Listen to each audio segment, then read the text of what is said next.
the choice of flying other airlines who are with us here today. So if I were the owner, I would be thanking you for coming to our session. And I do. This is how I came to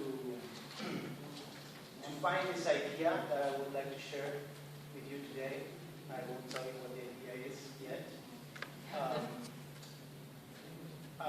I was sitting in a German class at the Goethe Institute in Buenos Aires, my city, and the professor wanted to explain, I'll be careful, what a saying that is less used, I believe, in English than in Spanish. In English it would go something like, the extremes meet. So he wanted to explain what that is, and he was trying to do it with words, but instead, I hope that you will be able to see there, he said that it's a very counterintuitive idea because the extremes do not meet. They are very far removed. So why do you say, and to illustrate in what sense opposite positions actually have much in common, he drew a nail here or something and a string here hanging from the nail, and the two extremes meet, right? Now, if I give you a week to illustrate how extremes meet, so that someone that looks at that without the need of conversation, explanation, will grasp the notion. And at the same time, if he knows what the Nazi movement is and what the communist movement is, at the same time, he may understand why they meet in some aspects, uniforms, military strategies, whatever. If I give you a week, perhaps you will come with something much better than that. Perhaps some of you will actually bring a string to the classroom. Well, that's what I did with my students. I came after having seen my professor, Wolfgang Tichy, do this, and I said to them, okay, for next week, I would like you to draw a map of the Argentine judiciary, both of the federal judiciary and of the state judiciary, in the same map. You can choose how to do it, you can paint, you can use colors, you can put a surface on it, and what. So it started as something not planned at all. Then when they came with the first group of, let's call them drawings, some of them were not drawings. Then when I saw that, and when I realized that I could teach, say, separation of powers or the jurisdiction of the federal judiciary with their drawings, as I was looking at the drawings and they were sitting on the floor, then I decided we would start to do this on a more regular basis. And for each individual human rights topic, for the important ones, this is part of constitutional law, of course I teach. Human rights is, and so is the judiciary or separation of powers. For each one of them, we would do a contest. They would bring their drawings, and we are fortunate in my school to have a small gallery of art. So I talked to the curator of the gallery of art, and she agreed that once a month we would meet there, they would display their drawings. They were really happy that we could do that at a gallery of art, probably told their parents. And then I would be a juror. Because to get them to draw well, I thought I would use incentives, and I said there will be prizes. And there were prizes. There was a third prize, a second prize, first prize. Now, at the beginning, the prizes were books, but we all want more and more. So I had to go and look for better prizes. So there was this was 2010, this one super contest where the prize would be, I put it like this, a trip to Prague. Now, they drew really well. Of course, the majority of them are not artists. They are like you and me. Maybe you are an artist. You can tell that I am not. But the prize is not for the artist. It is for the person that can convey a concept visually. The visual is the thing here. And there's lots of psychological theory behind the notion that some of us, many of us, are visual learners. I won't go into this today. Prague, actually, what happened was that there was in Prague youth leadership conference. There is every year. And I know the Americans that run it. So I got in touch with them, I explained the situation, and they agreed to sponsor every year one of the students, the one that basically I nominated. Later, I'm going to show you one of the pictures by one of the students that won the Super Award. The problem, of course, with this system is that I had too many drawings to evaluate, and if you're going to award a trip to Prague, then you want to be careful about the way you do it. So I designed a system whereby, like in golf, I don't know if you know, in golf there is a tournament that runs Thursday to Sunday, for example. You have 100 people, only 50 do the cut. They pass to the weekend, depending on your performance on Thursday and Friday. So I hired 2 teaching assistants, 2 women. They had been students trained in this system in 2010. We're now in 2011. And they would take care of the cut.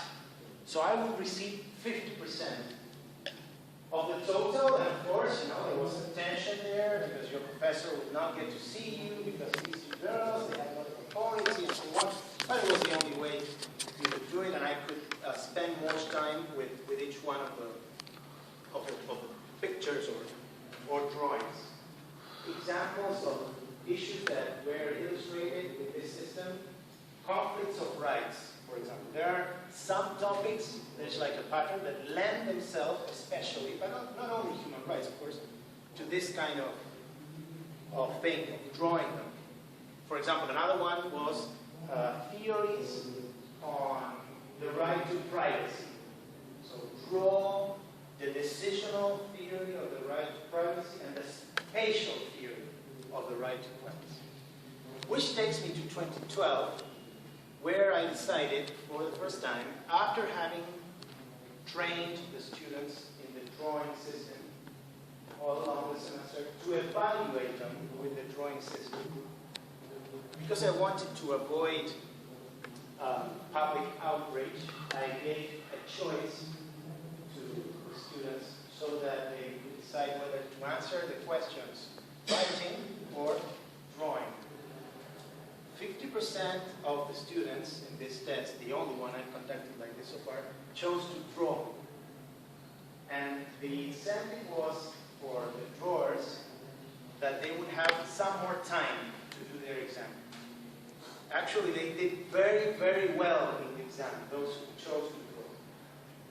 One of the students said about the drawing system that the things that he was a male student, drew during the course were the things that he remembered the most at the end of the year when he had to give the oral exam that we have. It's a comprehensive general exam. So I think that's true for myself. I found it so when I made my own notes in school, and I wasn't surprised to see that at least for an important number of the students, it is so useful to have images and not sentences. Right.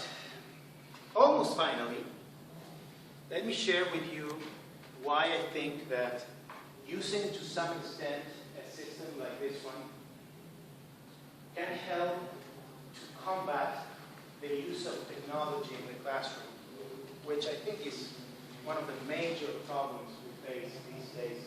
And we are blessed, I think, here in that sense. I am blessed, because otherwise I don't know if you would be with me now. You're probably missing touching something. So this is the galactic way in which I present it. Those who are more or less my age, my uncertain age, know that in the late 70s, the Star Wars then trilogy started. Although not many people know the name of the first installment. Does anyone know the name? Pardon? No, that's the second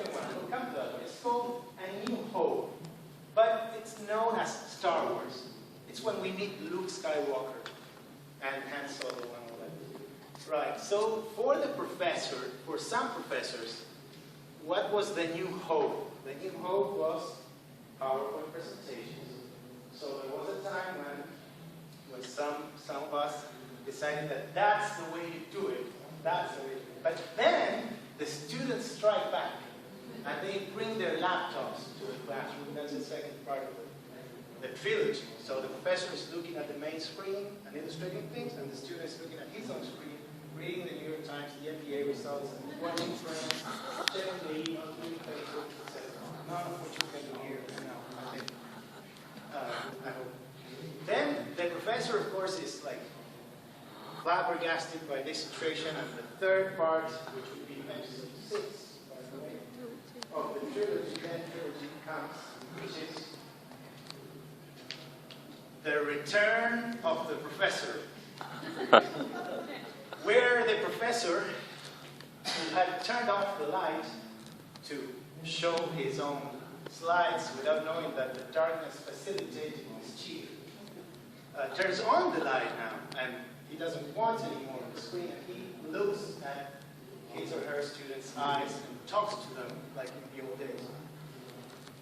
Now, if you have people do things, on the other hand, draw, for example, or play like the little kids, bear in mind that the law of degree in Argentina is an undergraduate degree, like in many of your countries, like the US. So if they're doing things, it's more difficult, of course, to be at the same time doing another thing, maybe watching a movie. Now, Anna, really finally, I am going to show you one of the drawings, and in 1 minute, I am going to explain it to you. I don't need more than 1 minute, because precisely the trick with this is that if it's well done, you don't need words, right? The topic that this picture illustrates is the topic of how the police power, the power of regulation of the government, of the states, relates to human rights, to constitutional rights. Is there a collision between the police power and human rights? Is there a harmony? Is there both?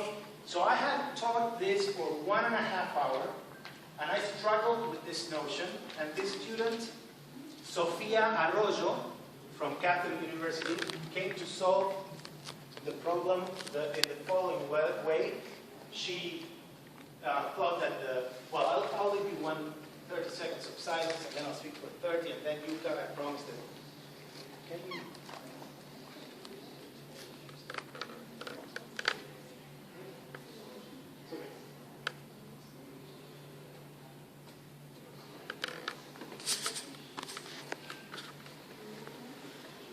Right, so the police power is a gardener, takes care of the garden of rights, according to Sophia. Thank you. Each flower is a right, the right to property, etc., etc. And indeed, as conventional wisdom has it, the police power limits rights, she says, cuts, etc. But at the same time, it's what we do in a garden and we call pruning. So you're not just doing something negative that allows the flower to grow better. Indeed, she was so smart as to put some tutors or guides for some of the flowers that needed help to grow. And then in a clearly positive function, the gardener waters those flowers. There's no antagonism there. There is a harmony. Those flowers will, there is an E there. The E is state in Spanish. It's called, they need the state to flourish. Flourish, by the way, in Spanish, flor is flower. So there you are. Thank you.